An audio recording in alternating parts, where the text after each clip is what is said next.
سب سے پہلے چھوٹے جوڑ اس سے متاثر ہوتے ہیں، یعنی ہاتھوں اور پاؤں کی انگلیوں کے جوڑ، ان پہ سوزش ہوتی ہے اور درد محسوس ہوتا ہے۔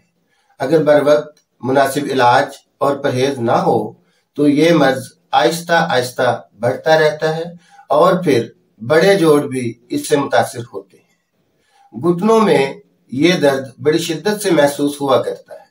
آرام کرنے سے درد میں افاقہ اور چلنے پھرنے سے درد میں شدت آتی ہے۔ منہ کا ذائقہ خراب، کھٹی ڈکاریں اور اکثر پیٹ میں درد اور مروڑ کی شکایت رہتی ہے۔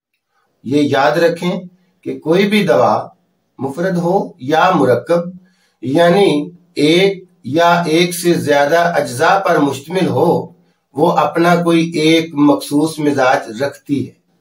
اگر اس دوا کا مزاج آپ کے مزاج کے ساتھ مطابقت رکھتا ہو تو آپ کے لیے فائدہ مند، اور اگر اس دوا کا مزاج آپ کے مزاج کے ساتھ مطابقت نہیں رکھتا تو پھر یقیناً وہ دوا آپ کے لیے نقصان کا باعث بنے گی۔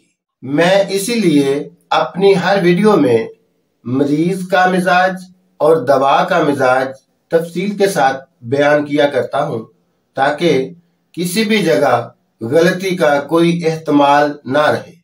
مکمل علاج کے بارے جاننے کے لیے میرے چینل کو سبسکرائب کریں اور جوڑوں کے درد کی سیریل کا پارٹ نمبر 3 دیکھیں۔